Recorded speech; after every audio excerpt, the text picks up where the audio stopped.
दूसरी जानिब इसराइल के निहत्थे फ़लस्तीनियों पर बर्बरियत का सिलसिला जारी। गजा में अलमगाजी पनाह गुज़ीन कैंप पर फ़ज़ाई हमला, मज़ीद 30 फ़लस्तीनी शहीद। बमबारी से जबालिया कैंप को पानी फराहम करने वाली सबसे बड़ी पाइपलाइन भी तबाह। गजा में शहदा की तादाद 9,500 हो गई, हज़ारों बच्चे और ख़वातीन भी शामिल। सहूनी फोर्सेस के हमलों में 32,000 से ज़ायद फ़लस्तीनी शामिल हैं। आपको बता रहे हैं कि इसराइल के निहत्थे फ़लस्तीनियों पर बर्बरियत का सिलसिला जारी है। गजा में अलमगाजी पनाह गुज़ीन कैंप पर फ़ज़ाई हमला, मज़ीद 30 फ़लस्तीनी शहीद हो गए। बमबारी से जबालिया कैंप को पानी फराहम करने वाली सबसे बड़ी पाइपलाइन भी तबाह कर दी गई। गजा में शहदा की तादाद 9,500 हो गई। तुर्की के सदर ने इसराइल को आलमी अदालत इंसाफ में ले जाने का ऐलान कर दिया। सदर एर्दोगान का कहना है कि गजा में इसराइल के जंगी जराइम को बेनकाब करेंगे। अमेरिका ने गजा पर इसराइली जारहियत की हिमायत करते हुए जंग बंदी के मुतालबे को रद्द कर दिया। अमेरिकी वज़ीर ख़ारजा एंटनी ब्लिंकन का कहना है कि जंग बंदी से हमास को दोबारा मुनज़्ज़म होने का मौका मिलेगा। वाशिंगटन में हज़ारों अफराद ने फ़लस्तीनियों के हक़ में एहतजाजी मुज़ाहरा किया।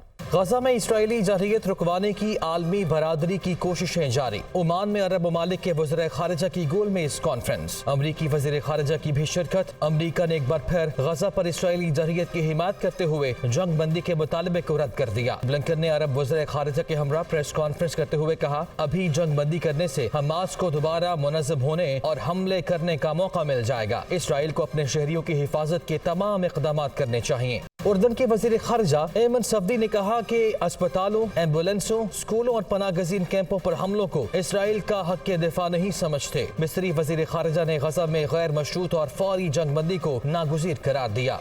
अमरीकी सदर का कहना है कि इसराइल और हमास के दरमियान जंग में इंसानी हमदर्दी की बुनियाद पर वक्फा हासिल करने के मामलात पर पेशरफ्त हुई है। तुर्की के सदर ने इसराइल को आलमी अदालत इंसाफ में ले जाने का ऐलान कर दिया। सदर एर्दोगान ने मीडिया से गुफ्तगू में कहा कि इसराइल गजा में फ़लस्तीनियों को तबाह कर रहा है, नेतन्याहू से कोई बात नहीं हो सकती। जंगी जराइम को बैनुल-अक़वामी जराइम की अदालत में लेकर जाएंगे। ईरान के सुप्रीम लीडर आयतुल्लाह ख़ामनाई से हमास के सरबराह इस्माइल हानिया ने मुलाकात की। गजा की ताज़ा सूरत हाल और हमास की जंगी तैयारियों पर तबादला ख्याल किया गया। ईरानी सुप्रीम लीडर ने मुकम्मल ताउन की यकीन दहानी करा दी। हमास की जानिब से इसराइली जारहियत के खिलाफ भरपूर मज़ाहमत। अल-क़िसाम ब्रिगेड के हाथों इसराइली टैंकों की तबाही की एक और वीडियो जारी। अल-क़िसाम ब्रिगेड का अल-शती कैंप के करीब मजीद इसराइली टैंकों को तबाह करने का भी दावा। फ़लस्तीनी बच्चों का गजा ना छोड़ने का ऐलान। पुरअज़्म फ़लस्तीनी बच्चों का कहना है कि ये हमारी सरजमीन है, इसे छोड़कर कहीं नहीं जाएंगे। गजा पर इसराइली बमबारी के खिलाफ दुनिया भर में एहतजाजी मुजाहिरों का सिलसिला भी जारी है। ब्राज़ील के साहिल पर कफन में लिपटी अलामती बैगेतें रखकर गजा के शहीद बच्चों को खिराज अक़ीदत पेश किया गया। अमरीकी दारुल हुकूमत वाशिंगटन में फ़लस्तीनियों के हक़ में नेशनल मार्च, हज़ारों अफराद की फ़लस्तीनियों के हक़ में नारेबाजी। अल-क़िसाम ब्रिगेड के इसराइल पर जवाबी हमले, टैंक्स को तबाह करने की वीडियो जारी। जंगजुओं ने अल-शती कैंप के करीब सहूनी फोर्सेस के टैंक्स को मलियामेट कर दिया। इसराइल का हमास के अल-क़िसाम ब्रिगेड्स को शदीद नुकसान पहुंचाने का दावा। हमास के मवासलाती मरकज़, बंकर्स और सुरंगों के नेटवर्क्स को भी तबाह कर दिया।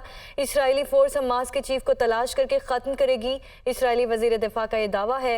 अल-क़िसाम ब्रिगेड के इसराइल पर जवाबी हमले, टैंक्स को तबाह करने की वीडियो जारी कर दी गई है। इसराइल का हमास के अल-क़िसाम ब्रिगेड्स को शदीद नुकसान पहुंचाने का दावा। हमास के मवासलाती मरकज़, बंकर्स और सुरंगों के नेटवर्क्स को भी तबाह कर दिया। इसराइली फोर्स हमास के चीफ को तलाश करके ख़त्म कर देगी। इसराइली वज़ीर दिफा का ये दावा सामने आया है।